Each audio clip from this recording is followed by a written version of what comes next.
जय श्री राधे कृष्णा। आज सुनिए बैसाख मास महात्म्य के दूसरे अध्याय की कथा को। अम्बरीश ने कहा, मुने, जिसके चिंतन मात्र से पाप राशि का लय हो जाता है, उस पाप प्रशमन नामक स्रोत को मैं भी सुनना चाहता हूँ। आज मैं धन्य हूँ, अनुग्रहित हूँ। आपने मुझे उस शुभ विधि का श्रवण कराया जिसके सुनने मात्र से पापों का क्षय हो जाता है। बैसाख मास में जो भगवान केशव के कल्याणमय नामों का कीर्तन किया जाता है, उसी को मैं संसार में सबसे बड़ा पुण्य, पवित्र, मनोरम तथा एकमात्र सुकृत से ही सुलभ होने वाला शुभ कर्म मानता हूँ। अहो, जो लोग माधव मास में भगवान मधुसूदन के नामों का स्मरण करते हैं, वे धन्य हैं। अतः यदि आप उचित समझें तो मुझे पुनः माधव मास की ही पवित्र कथा सुनाएं। सुत जी कहते हैं, राजाओं में श्रेष्ठ हरि भक्त अम्बरीश का वचन सुनकर नारद मुनि को बड़ी प्रसन्नता हुई। यद्यपि वे बैसाख स्नान के लिए जाने को उत्कंठित थे, तथापि सत्संग में आनंद आने के कारण वे रुक गए और राजा से बोले। नारद जी ने कहा, महिपाल, मुझे ऐसा जान पड़ता है कि यदि दो व्यक्तियों में परस्पर भगवत कथा संबंधी सरस वार्तालाप छिड़ जाए तो वह अत्यंत विशुद्ध अंतःकरण को शुद्ध करने वाला होता है।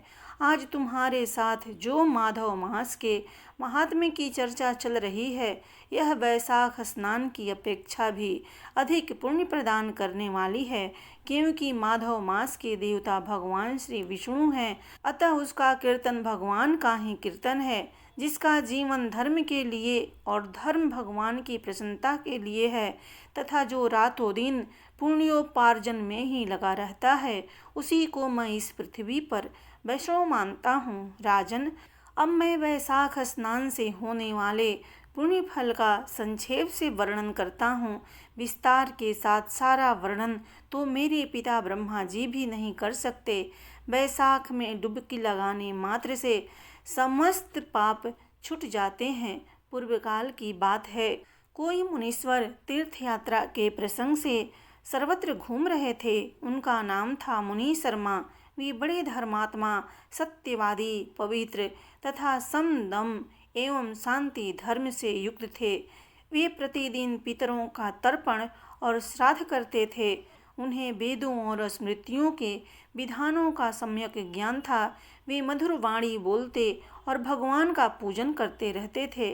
वैष्णवों के संसर्ग में ही उनका समय व्यतीत होता था। वे तीनों कालों के ज्ञाता, मुनि, दयालु, अत्यंत तेजस्वी, तत्वज्ञानी और ब्राह्मण भक्त थे। वैसाख का महीना था। मुनि शर्मा स्नान के लिए नर्मदा के किनारे जा रहे थे। उसी समय उन्होंने अपने सामने 5 पुरुषों को देखा जो भारी दुर्गति में फंसे हुए थे। वे अभी अभी एक दूसरे से मिले थे। उनके शरीर का रंग काला था। वे एक बरगद की छाया में बैठे थे और पापों के कारण उद्विग्न होकर चारों ओर दृष्टिपात कर रहे थे। उन्हें देखकर द्विजवर मुनि शर्मा बड़े विस्मय में पड़े और सोचने लगे, इस भयानक वन में ये मनुष्य कहाँ से आए? इनकी चेष्टा बड़ी दयनीय है, किंतु इनका आकार बड़ा भयंकर दिखाई देता है। ये महापापी चोर तो नहीं हैं। विप्रवर मुनि शर्मा की बुद्धि बड़ी स्थिर थी।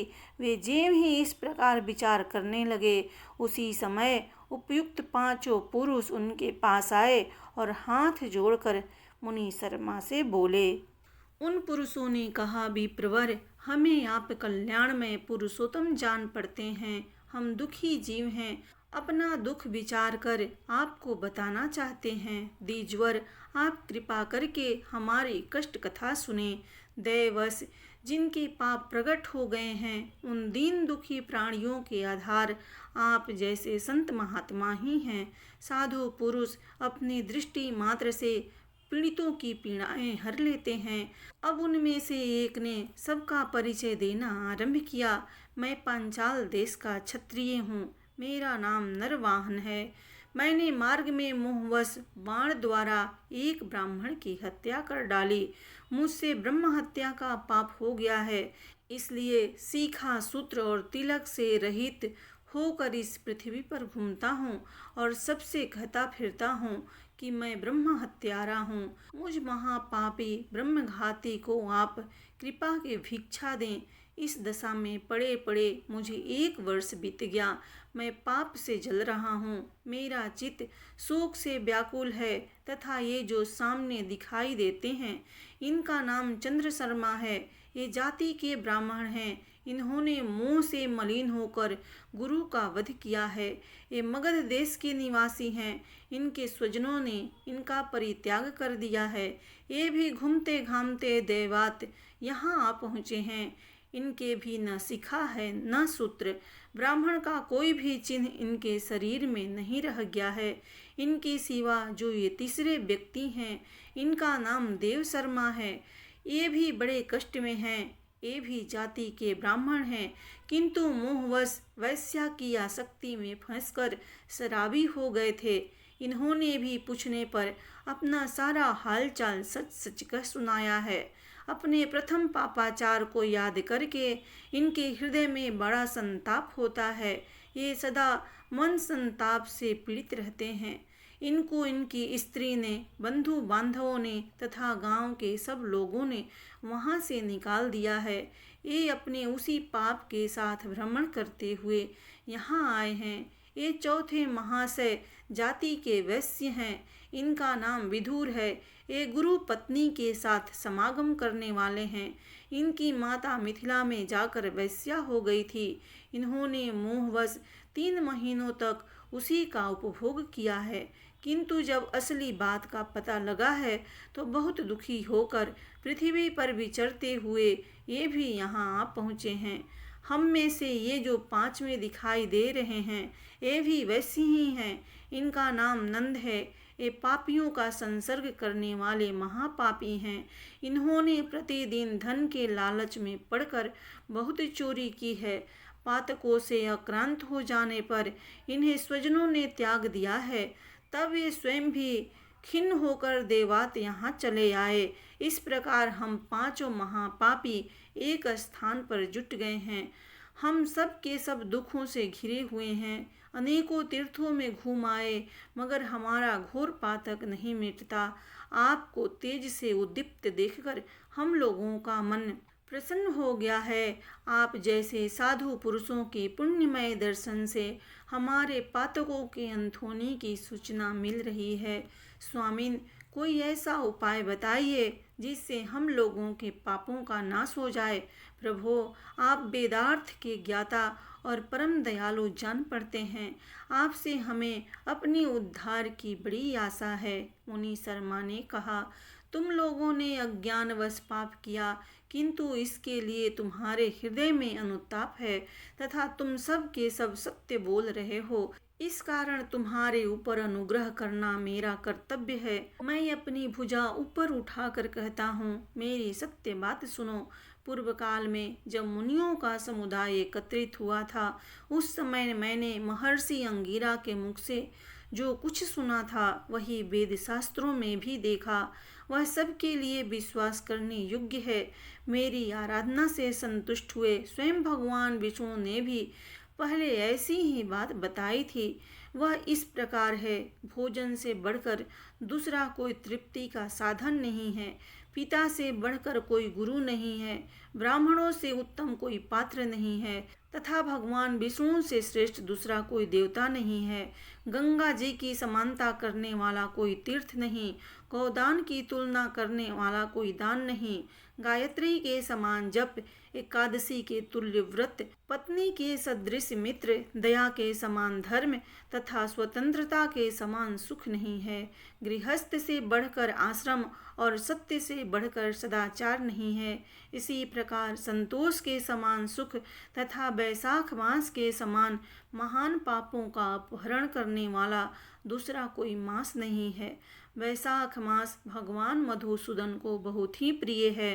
गंगा आदि तीर्थों में तो वैशाख स्नान का सुयोग अत्यंत ही दुर्लभ है। उस समय गंगा, यमुना तथा नर्मदा की प्राप्ति कठिन होती है। जो शुद्ध हृदय वाला मनुष्य भगवान के भजन में तत्पर हो पूरे वैशाख भर प्रातःकाल गंगा स्नान करता है, वह सब पापों से मुक्त होकर परम गति को प्राप्त होता है। इसलिए पुण्य के सारभूत इस वैशाख मास में तुम सभी पातकी मेरे साथ नर्मदा तट पर चलो और उसमें गोते लगाओ। नर्मदा के जल का मुनि लोग भी सेवन करते हैं। वह समस्त पापों के भय का नाश करने वाला है। मुनि के योग कहने पर वे सब पापी उनके साथ अद्भुत पुण्य प्रदान करने वाली नर्मदा जी की प्रशंसा करते हुए उसके तट पर गए। किनारे पहुंचकर ब्राह्मण श्रेष्ठ मुनि शर्मा का चित्त प्रसन्न हो गया। उन्होंने वेदोक्त विधि के अनुसार नर्मदा के जल में प्रातः स्नान किया।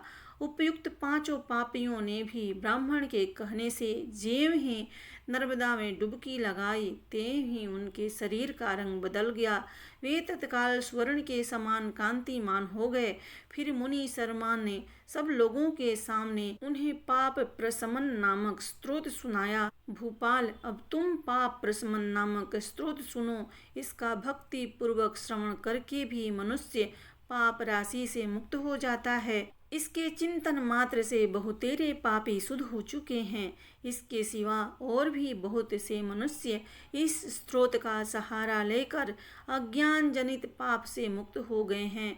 जब मनुष्यों का चित्त पराई स्त्री, पराय धन तथा जीव हिंसा आदि की ओर जाए तो इस प्रायश्चित रूपा स्तुति की शरण लेनी चाहिए। यह स्तुति इस प्रकार है। संपूर्ण विश्व में व्यापक भगवान विष्णु को सर्वदा नमस्कार है। विष्णु को बारंबार प्रणाम है। मैं अपने चित्त में विराजमान विष्णु को नमस्कार करता हूँ। अपने अहंकार में व्याप्त श्री हरि को मस्तक झुकाता हूँ। श्री विष्णु चित्त में विराजमान ईश्वर, मन और इंद्रियों के शासक, अव्यक्त, अनंत, अपराजित, सबके द्वारा स्तवन करने के योग्य तथा आदि अंत से रहित हैं। ऐसे श्री हरि को मैं नित्य निरंतर प्रणाम करता हूँ। जो विष्णु मेरे चित्त में विराजमान हैं, जो विष्णु मेरी बुद्धि में स्थित हैं, जो विष्णु मेरे अहंकार में व्याप्त हैं तथा जो विष्णु सदा मेरे स्वरूप में स्थित हैं, वे ही कर्ता होकर सब कुछ करते हैं। उन विष्णु भगवान का चिंतन करने पर चराचर प्राणियों का सारा पाप नष्ट हो जाता है। जो ध्यान करने और स्वप्न में दिख जाने पर भी पापियों के पाप हर लेते हैं तथा चरणों में पड़े हुए शरणागत भक्त जिन्हें अत्यंत प्रिय हैं, उन वामन रूपधारी भगवान श्री विष्णु को नमस्कार करता हूँ। जो अजन्मा, अक्षर और अविनाशी हैं तथा इस अवलंबन सुन संसार में हाथ का सहारा देने वाले हैं, स्तोत्रों द्वारा जिनकी स्तुति की जाती है, उन सनातन श्री विष्णु को मैं प्रणाम करता हूँ।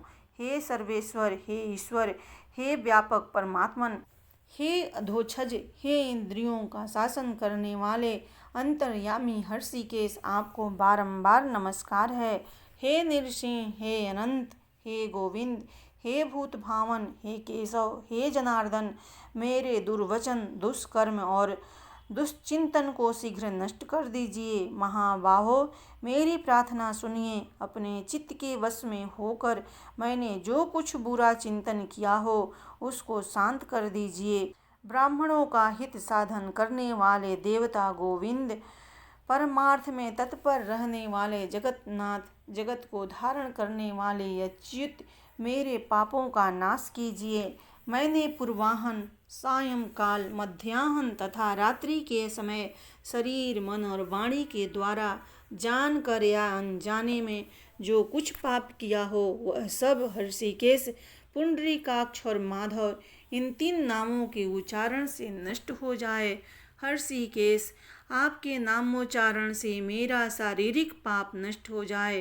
पुंडरीकाक्ष, आपके स्मरण से मेरा मानस पाप शांत हो जाए तथा माधव, आपके नाम कीर्तन से मेरे वाचिक पाप का नाश हो जाए। मैंने खाते पीते, खड़े होते, सोते जागते तथा ठहरते समय मन, वाणी और शरीर से स्वार्थ या धन के लिए जो कुत्सित योनियों और नरकों की प्राप्ति कराने वाला महान या थोड़ा पाप किया है, वह सब भगवान वासुदेव का नामोच्चारण करने से नष्ट हो जाए। जिसे पर ब्रह्मा, परम धाम और परम पवित्र कहते हैं, वह तत्व भगवान विष्णु ही हैं। इन विष्णु भगवान का कीर्तन करने से मेरे जो भी पाप हो वे नष्ट हो जाएं। जो गंध और स्पर्श से रहित हैं, ज्ञानी पुरुष जिसे पाकर पुनः इस संसार में नहीं लौटते, वह श्री विष्णु का ही परम पद है। वह सब मुझे पूर्ण रूप से प्राप्त हो जाए। यह पाप प्रशमन नामक स्रोत है। जो मनुष्य इसे पढ़ता और सुनता है, वह शरीर, मन और वाणी द्वारा किए हुए पापों से मुक्त हो जाता है। इतना ही नहीं, वह पाप ग्रह आदि के भय से भी मुक्त होकर विष्णु के परम पद को प्राप्त होता है। यह स्रोत सब पापों का नाशक तथा पाप राशि का प्रायश्चित है। इसलिए श्रेष्ठ मनुष्यों को पूर्ण प्रयत्न करके इस स्तोत्र का पाठ करना चाहिए। राजन, इस स्तोत्र के श्रवण मात्र से पूर्व जन्म तथा इस जन्म के किए हुए पाप भी तत्काल नष्ट हो जाते हैं। यह स्तोत्र पाप रूपी वृक्ष के लिए कुठार और पापमय ईंधन के लिए दावानल है। पाप राशि रूपी अंधकार समूह का नाश करने के लिए यह स्तोत्र सूर्य के समान है। मैंने संपूर्ण जगत पर अनुग्रह करने के लिए इसे तुम्हारे सामने प्रकाशित किया है।